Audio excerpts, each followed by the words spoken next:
Hey everybody, I welcome you all to 2022 on my podcast channel, and this is season 2. And now, come, let's random. So in episode 1 of season 2, I have got a special guest with me, and this is no other than Josephine Sakala. Hi guys. Yeah, so guys, we've been planning to do a podcast together for a very long time. I didn't give up. But at last, here we are, guys, and we are going to have an amazing discussion on something which I know is like really dear to her, and which is mental health, guys. Yay! So we're just going to jump in and just talk about random thing about mental health. And the first thing, like most topics, is what is mental health, Josephine? Tell us what's mental health. So mental health is like the state of being of someone's mind, that is psychological well-being, Emotional well-being, and social. social well-being. Yeah. I'm learning, guys. She told me this just before the video and I remember. Yeah, so what are some of the misconceptions you think people have about mental health? What is mental health not? Because I feel usually when people say mental health,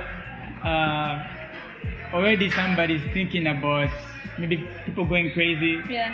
and the like. So what are That's some of the actually things? the biggest misconception surrounding mental health. Most people think mental health is madness. Okay. Yeah, mental health itself is not the issue. It's like saying physical health is a disease. Yeah. That's crazy. Yeah, so basically mental health is just the state of being of someone. So myth number 1 is that mental health is madness. It's not. Yeah, second myth is that mental health itself is a disease. Mental health related disorders are the problem and not mental health itself. Oh, okay. Yeah. And I hear most people think mental health issues can only affect adults. Like young people cannot have mental health issues or disorders. Yeah. I think that's another myth that I learned recently from her again. Yeah, and I agree. I feel many of the times that we think young people can't have mental health disorders or Yeah. issues because there's this general thing of saying young people are moody. Mm-hmm. Like children are very moody. Maybe it's just being moody. There's nothing So wrong. when they reach a certain age. Yeah. Yeah, another thing that parents would mostly say is, she just wants attention. Yeah. Yeah. Wow. She just wants attention. Any other misconceptions you can think of? That mental health is expensive. Oh yeah. So like people think mental health is expensive. Yeah, so like some people would just like ignore when they're dealing with something because they're like, I really can't afford this right now. Yeah. Yeah, that is true to some extent.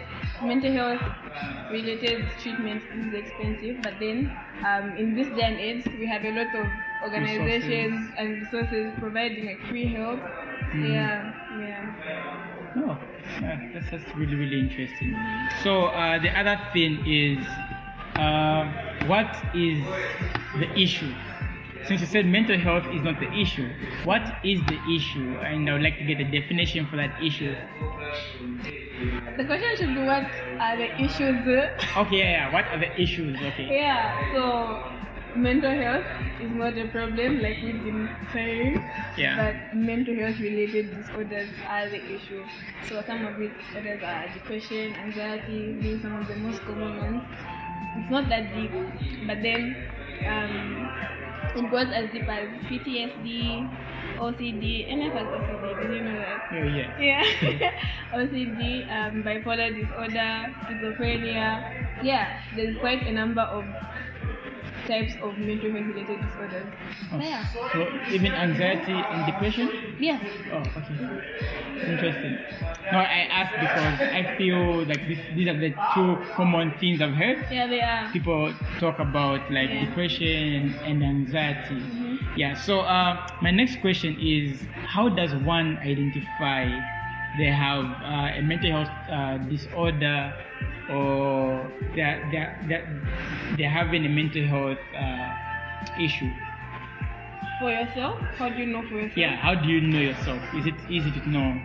And if it is, what are some of the things that can help you indicate so maybe this might be a mental health disorder? Some of the most common ways to know is, for example, if you used to enjoy doing something and then suddenly you just don't feel like doing it and it just doesn't make sense. Oh. Yeah. Or if you used to eat like a lot, or Yeah. maybe just have healthy eating habits and then suddenly you're just not as hungry anymore. Yeah. So personally, it's easy to see if you're struggling with your mental health because it goes as easy as these simple habits like, for example, you like hanging out with your friends, now you don't want to do that anymore. You eat 3 meals a day, now you don't want to do that anymore. So a sudden change, Yeah. it can even be subtle, right? Yeah. It can always be sudden. doesn't always A have to be change like in a your big change. behavioral pattern Yes. can be an indication that actually you might be having Yeah. a mental health issue or disorder. Yeah. Sounds weird the way I'm saying it. Anyway, Yeah. so okay, and how do you identify that somebody else? With people close to you, it also goes as easy as sudden change in simple everyday patterns. But then it also goes as big as those big changes. Like, for example, this person used to do well in school, now they don't do well anymore. This person used to care about this thing, now they don't care anymore, you know? When someone suddenly just gains weight or suddenly just loses weight, and there's something wrong there. Yeah. Yeah. And I think that's why most people get offended and just say, "Eesh, you've lost weight. Oh yeah. You've gained weight." Yeah. Like they always say in Zambia, we say, "You've lost weight" is not a greeting. Yes, please. It's So not. don't just see somebody, "You've lost weight." No, check up on them. How are you doing? Is everything okay? And maybe they might open up. But if you just go direct to like addressing the weight loss and you don't know what somebody's going through, that can be offensive. Yeah. Yeah.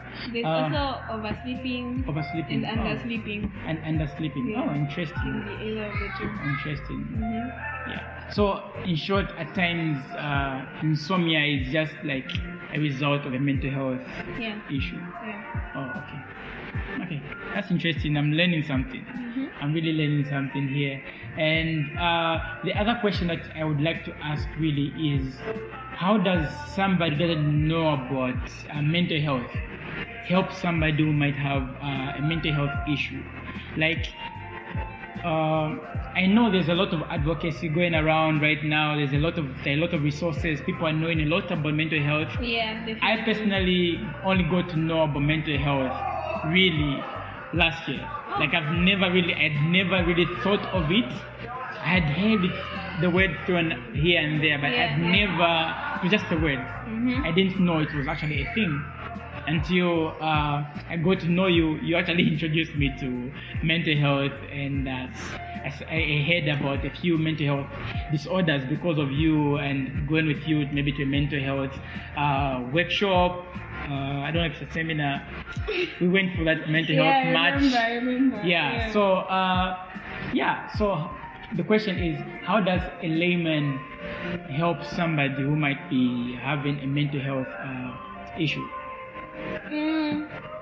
First things first, get informed. Another thing is to just be there for the person. Let me get into explaining those things briefly.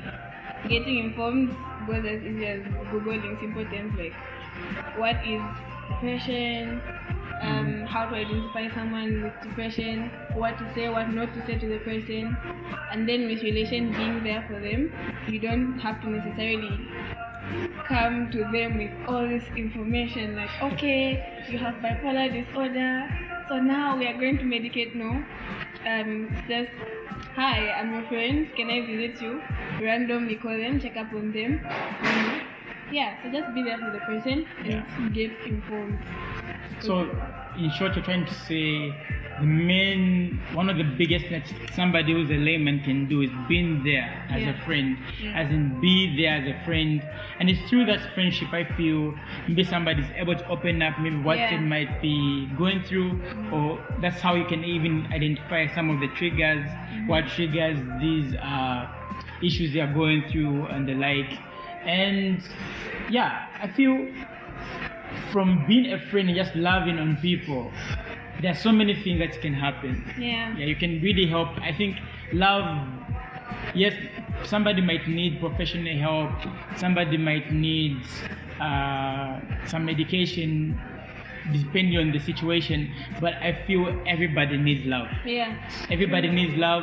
So the best thing that you can do as somebody who does not know much about mental health, because it might be in the moment. Yeah. Let's say, for example, I'm with somebody and they have a mental breakdown that like right there and then. Yeah. I won't have time to go on Google and Google how to help somebody with a mental breakdown. Yeah. And they're like, no. But in that moment, I can love on the person. Mm-hmm. In that moment, I can show I care. Yeah. And I feel not being, there's that thing whereby somebody's being nosy. Yeah. I've been in situations at times whereby a friend of mine is having a problem, yeah, and I don't know much to say, yeah. I'll show that I care, and I won't judge them for what they are going through or how they are coping with that. Yeah. Because at times I feel people come up with coping mechanisms, like something that they usually tend to and do when they are facing an issue. Yeah. So just because somebody has got this coping mechanism which might not be healthy, that does not necessarily mean I'm supposed to judge them. Because once I judge them, I feel I'm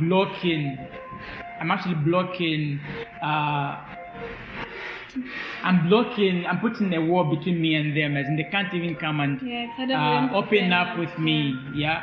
And you love on the person, you just be there for the person. And I feel like that also like gives them the opportunity to learn to trust you, and eventually they'll be able to open up about these things, and then you can genuinely help them from a place of you know what they're struggling with.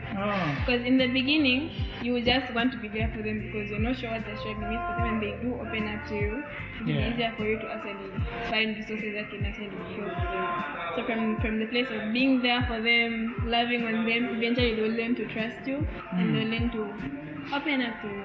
So in short, what you're trying to say here is that if somebody is has got a mental health disorder, or when somebody has got a mental health disorder, it's hard for them to open up to somebody unless they feel safe. Yeah. So unless you give them that safe space, they can't open up to you. And that safe space, I feel, it's one thing to think the safe space it's one thing to think that safe space is just basically me, how I relate with them. Yeah. At times, the safe space, how people know they are safe around you, is how you relate with everybody else. Yeah. So it's not just an act whereby I just act to be caring with somebody. I'm supposed to be a caring person. Yeah. Because how I care about other people will help somebody think or know I'm safe. Yeah. She will only know she's safe with talking to me if she knows that I genuinely care about people. People are able to share their issues with me, and I won't go about publicizing those things. Yeah. Don't know they are safe with me. So it's basically been somebody who can keep secrets, somebody who can be discreet about things. I think the worst thing you can do to somebody who's having a mental health disorder is when they open up to you, you go and publicize that. I think that's the worst thing you can do, because you don't only close the door between you and them, you actually close the door between them and other people. Yeah. It becomes hard for them to trust other people because they trusted you, and you kind of you betrayed their trust. So it's hard for them to trust other people. Yeah. Okay. Yeah. Interesting. What other thing would you say? Any random thing? If somebody asks you to say, what's one random thing you can say about mental health? What would that be? Mental health is overwhelming. Wow.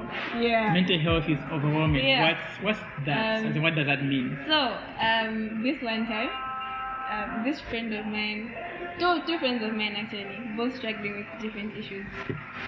So with this other friend of mine, they opened up to a family member, and everyone was so loving, like, okay, they know I'm struggling with this, so now they just it's always nice to be loved by your family, but then there's just that type of love that you can feel like, okay, this is coming from because they know that I have this going on. So basically what I'm trying to say is that it's overwhelming for the person struggling if you push too much. Yeah. Like you force your love on them. Yeah, like, have you eaten? Go and eat. Yeah. You know? It goes down to what I was saying. Yeah. Say it shouldn't be just something you just act. It should be genuine care that you have for people. Yeah. And it shouldn't be like, I think it's a problem if somebody knows that you care about them only because they have a mental health it feels like disorder. Because of pity. Yeah, it should be because you genuinely love people. Yeah. You genuinely love them because they're your siblings, they're your friends, they are people who are in your circle. You just genuinely love them. I think that's the reason why it's very important to love people. Yeah. There was this song by, I can't remember his name, but the song is Love God, Love People. I think I know the song. that should be the theme of life. Say, love God, love people, because it's through the genuine love that you actually help out people. Yeah. Way beyond medication, way beyond professional help. I think love, if you genuinely love people. Yeah, and people don't need pity. Yeah. I don't think anyone needs pity. People need love. I saw this quote on this mental health page that said something about being cautious with people that are struggling with mental health related things. But then I don't agree with that, because I feel like we should be cautious with everyone, you know, because one way or the other, everyone has something to deal with. Like, sometimes it's not as deep as depression or whatever, but then, I feel like we should just go through life being cautious with what we say to people, how we treat people and all that stuff. Yeah. Interesting. Any life experience? What are you drinking? Cold cappuccino. Yeah. Oh, okay. I'm not a fan, so I won't join you. Okay. Yeah. So I was trying to ask you a question. Like, do you have any personal experience that you can share about you? It can be you dealing with a personal mental health disorder, or it can be you helping out somebody. Yeah. Of course, in all discreet. I don't know if there's a word like that. Whatever. Yeah. Whilst being discreet about it. Yeah, as discreet as possible. Yeah. So this one time, someone reached out to me about feeling suicidal. Yeah. And for the longest time, that was like something I was so afraid of. Like, okay, what if this person tells me they feel like dying and all that stuff? How am I supposed to go about it, you know? But then, what I learned with time, talking to this person that told me they felt suicidal and they wanted to die, that they really didn't want to die, you know? They just got overwhelmed and tired. Yeah. And basically, they just want a way out. And like, death feels like a more reasonable option. So what always helps is reminding them why they're alive in the first place. Yeah. Like, I don't take for granted that you wake up every day alive, healthy, and all that stuff, that people struggling for their lives, but God still chooses to wake you up and you're fine and you're healthy. So that's one thing that always helps when someone is feeling like they want to die. And this person that reached out to me about feeling like them being alive wasn't reason enough, wasn't a good reason. Yeah. So. Interesting. I think for me, an experience that I can give is, and this is from somebody who does not know much about mental health. I think it would be safe to say I don't know anything about mental health, guys. What? Yeah, I think it would be very, very safe to say that, because I really don't. Yeah, but all I've done from the experiences that I've had with maybe a friend who's struggling with a mental health disorder is just be there for them. I was just there for them. And I remember one time a friend was having a panic attack. Yeah. And they were having a panic attack, and I didn't really know what a panic attack is per se, but I knew to say they are not at ease. Yeah, they're not at ease. And I started thinking through my mind, say, what's one thing that I know that's relaxing? Yeah, what's one thing that I know that is very relaxing and can help ease somebody down, yeah? Yeah. And I remember I was part of the choir once. Yeah. I was part of the choir and we had weird vocal warm-ups. Yeah. Like, yeah. It's as silly as it is. I don't think I can even do that. It's very important for a singer. Yeah, but I realized, say, that was very relaxing because the more we did that would kind of like bring this refreshing feeling or this relaxing feeling on your face. Yeah. And I asked my friend to actually try that, to repeat after me. And we did it with time. It was very silly. Sounds funny. And the person laughed at first. Yeah. Like, what are we doing? I think in her mind she was like, what's happening here? What's going on? What's this have to do with my panic attack? Yeah. But the good part that she trusted me enough to actually try that. Yeah, and we tried it out a few times, and actually she relaxed. She was now calm, and she said it helped out. Yeah. So at times when it comes to panic attacks, what can help are these simple exercises that just calm you down. Yeah, I think that's the reason why some people would try yoga. Yeah. And like, because that just calms you down and that helps.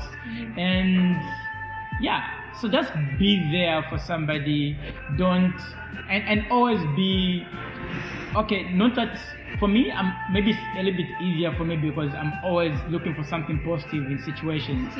Yeah, no matter what somebody's going through, I always look for what's one thing that maybe the person might not see, which is positive or which is good.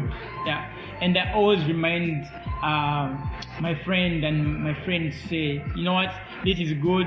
This is something I love about you. This is something important about you. And I'm not doing that just to make the person, how can I say this? I'm not doing that simply because my person has got a mental health disorder, but I'm doing that because I genuinely believe that about them. And I can see that the person does not. Yeah. And just because they don't believe it does not necessarily mean you can't say it. I tell them I believe this, and yeah, be there for them. I think for me, that's all I can do. Be there for them. At times pray with them, but always pray for them when they're not there. Yeah. But at times pray with them. And when you ask the person, they tell you they're going through something, do you mind opening up about that? And if they say no, never force it. Never force like to try to push forward so that until they open up. If they say no, okay, can I pray with you about it? Question. Have you ever been in a situation where you knew someone was dealing with something else, and then they like pushed you away, like whatever attempt you made to like be there for them, they didn't allow that? How did you deal with that? How did it make you feel? Okay, for me, there are two kinds of people. There are people who love attention, and there are people who love giving attention. I'm one of those people who likes giving attention. I'm one of those who loves attention. Yeah, so it's this thing where you're trying to be there for the person and they don't let you in. That hurts me. Like that hurts me because I want to be there for the person. For me, I love being there for the people. Whenever I'm not there for somebody, I feel like I'm helpless. I feel like I'm a bad friend. So in that moment when I was trying to be there for the friend and the person did not give me an opportunity to be there for them, I was really offended. I felt bad. But I was like, it's not that the person does not want me to be there. I think realizing this is very important. With time, in that moment I was offended and I just kept quiet. And it was hard for me to continue the conversation because I didn't know what to say anymore. I didn't want just to change the topic and try to talk about something else which I didn't have in mind. I felt bad, but when after the chat, when I started thinking about it, I just went and prayed for the person on my own. The person was not there, but I prayed for them. And just pray that you don't... pray for me? Yeah, like I pray for my friends, guys. Patrick prays for me, guys. Yeah, so I prayed for my friend. Yeah, so I was like, God, I can't be there for the person. I don't know what the person is going through. I know I can't be there right now, but you know exactly what they are going through better than me. And who best than you to be there for them right now? And I remember asking God, say, be there for the person and help them deal with this in a good way. Don't let them hurt themselves. Don't let them harm themselves. Don't let them kill themselves. Yeah, so I couldn't, these are some of the things that I can't say to the person, but I can say this to God, you know. Yeah, because when you're talking to the person, don't kill yourself. Never say that, don't kill yourself and the like. No. I feel, there's some things you can tell to God, but not to the person. Yeah, sorry about the noise in the background, guys. So sorry. I hope this is helpful though. And yeah, so these are the few moments I've had, and at times in my free time or when they explain something I'm going through, especially when you're texting, whilst we're texting, I can quickly look up. Maybe the person tells me they're on medication, I'll quickly look up the medication, find what are the side effects and the like, because I care about the person so much. I do that every time a friend tells me they're taking meds. I go and look up the meds, other side effects and the like, what's the best way to go out to take them, and that's been helpful. That's what I can say. Any last words, thoughts?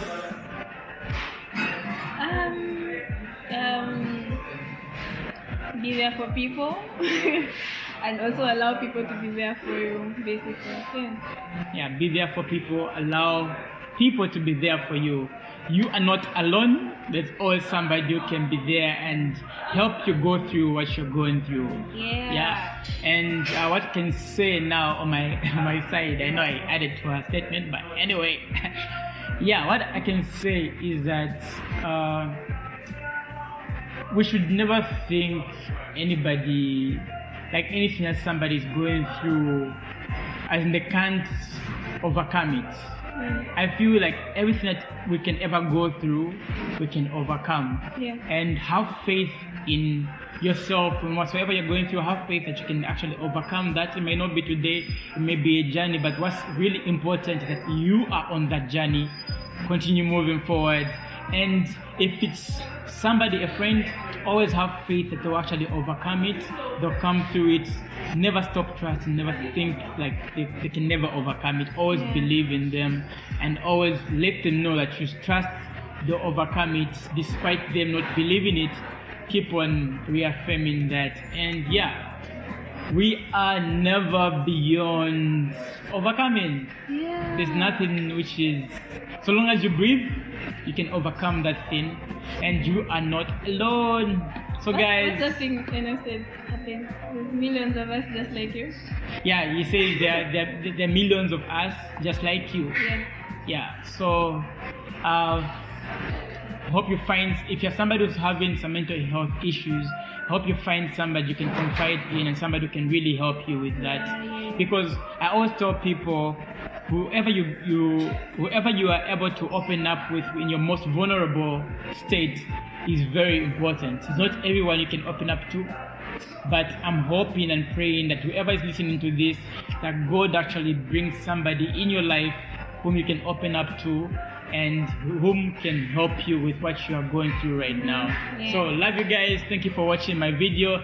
Thank you for listening to my podcast if it's the audio podcast, and thank you for being here, Josephine. I had fun. Yeah, I'm glad you did, and I'm glad we did this at last. So guys, see you next time in episode 2. And who knows, it might be her again, it might be somebody else, it might be just me, myself and I. So guys, let's random next time. Bye guys. Bye.